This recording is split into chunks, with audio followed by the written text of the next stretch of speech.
Assalamualaikum warahmatullahi wabarakatuh. Kami dari kelompok 1, mata kuliah perancangan dan pengembangan kurikulum pada topik kelima, yaitu ruang kolaborasi. Kelompok kami terdiri dari atas nama Anggun Harum Melati, Arafina Frida Karela, Arlia Melati Putri, Arina Khoirunisa, dan Aprilia Nurul Puji Lestari. Apa itu WER2? Dalam pengembangan kurikulum UBD, terdapat metode rancangan pembelajaran khusus yang disebut dengan WER2. Menurut Wiggins, menyatakan bahwa WER2 merupakan sebuah panduan yang sangat konkret untuk membantu peserta didik mencapai tingkat pemahaman yang sangat baik. WER2 merupakan sebuah prinsip desain utama untuk mengajar di kelas berbasis pemahaman, atau bagaimana cara peserta didik dapat memperoleh pemahamannya dalam suatu pembelajaran. Adanya template WER2 tentunya ini bisa membantu guru untuk merancang suatu pembelajaran dengan memperhatikan terlebih dahulu dari sudut pandang peserta didik dan bagaimana cara guru dapat memahami peserta didik serta memenuhi segala kebutuhan yang dibutuhkan oleh peserta didik. Selanjutnya, WER2 adalah singkatan dari beberapa huruf, di mana huruf pertama yaitu W mengandung makna where and why. Artinya, guru membantu peserta didik mengetahui sampai di mana pengetahuannya mengenai suatu hal dan mengapa mereka mempelajari hal tersebut. Dari sini, makna dari penjelasan arti kata huruf W, yaitu siswa perlu memahami kemana arah pembelajaran dengan jelas dan mengapa perlu mempelajari hal tersebut. Hal ini bisa dilakukan dengan pretest pada awal pengenalan materi dan dilakukan asesmen diagnostik, guna mengetahui kemampuan awal mereka sehingga guru dapat memberikan pengetahuan yang jelas sesuai dengan tujuan pembelajarannya dan peserta didik dapat mengetahui manfaat dari pembelajaran pada kehidupannya. Tujuan where and why. Tujuan where and why ini itu ada dua, yaitu yang pertama supaya guru dapat mengetahui kemampuan peserta didik sehingga mampu menyusun pembelajaran sesuai dengan kemampuan peserta didik sebelumnya. Dengan melakukan analisis mendalam tentang lingkungan belajar seperti kemampuan, minat, dan gaya belajar peserta didik, serta memahami karakteristik sosial dan budaya di mana peserta didik itu berada. Lalu yang kedua itu supaya peserta didik mengetahui target yang harus dicapainya sehingga peserta didik ini dapat memonitor kemajuan pemahamannya. Dalam hal ini guru mengkomunikasikan tujuan pembelajarannya kepada peserta didik secara transparan dan jelas.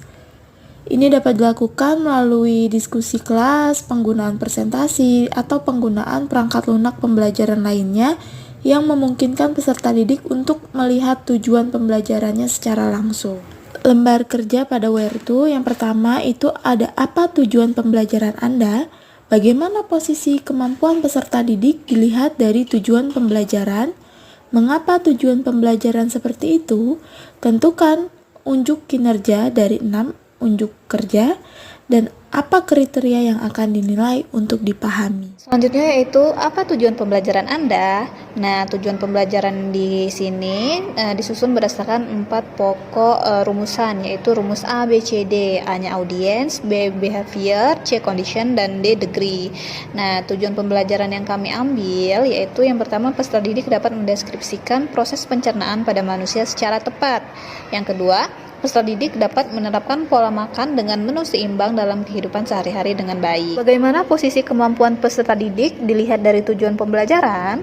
Nah, berdasarkan tujuan pembelajaran, maka peserta didik diharapkan mampu. Yang pertama, peserta didik mampu mengenali nama-nama organ dan fungsinya yang ada pada sistem pencernaan manusia.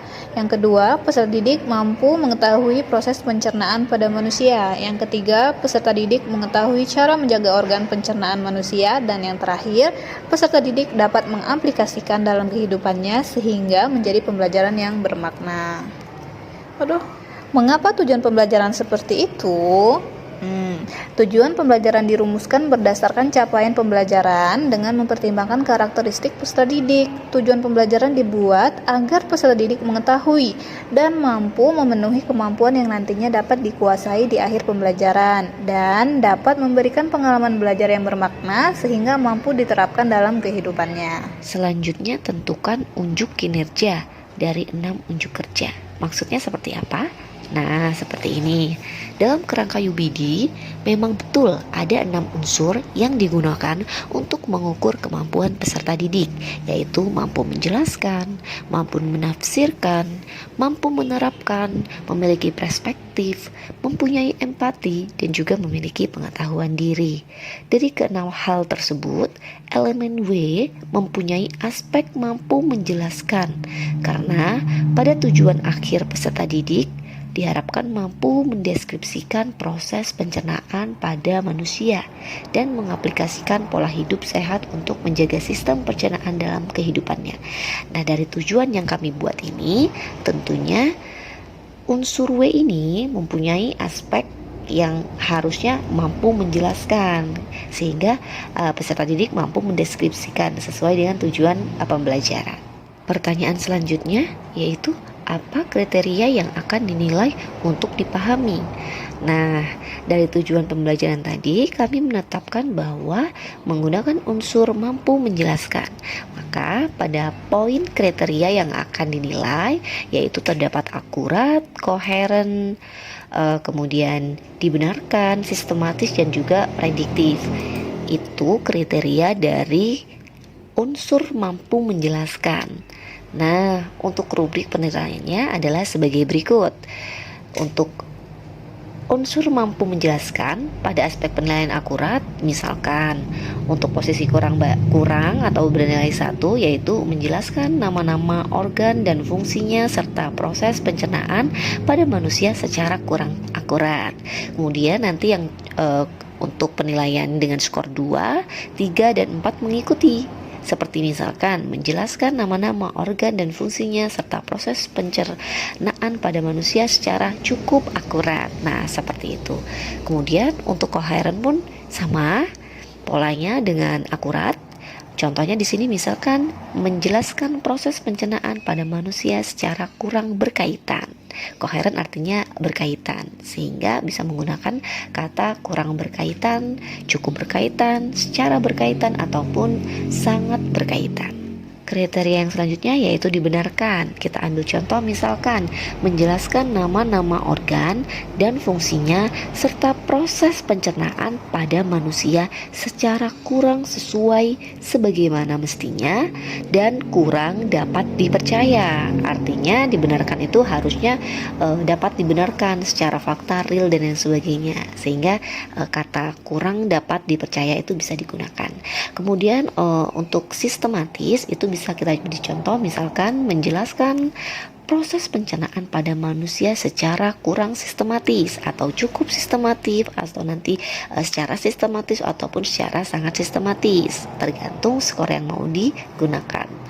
Nah, sistematis itu maksudnya tertata ya. Jadi proses pencernaan itu seharusnya kan tertata dari dikunyah terlebih dahulu sampai nanti masuk ke kerongkongan, sampai nanti masuk ke lambung, nanti ke usus 12 jari, dan seterusnya sampai nanti ke pembuangan.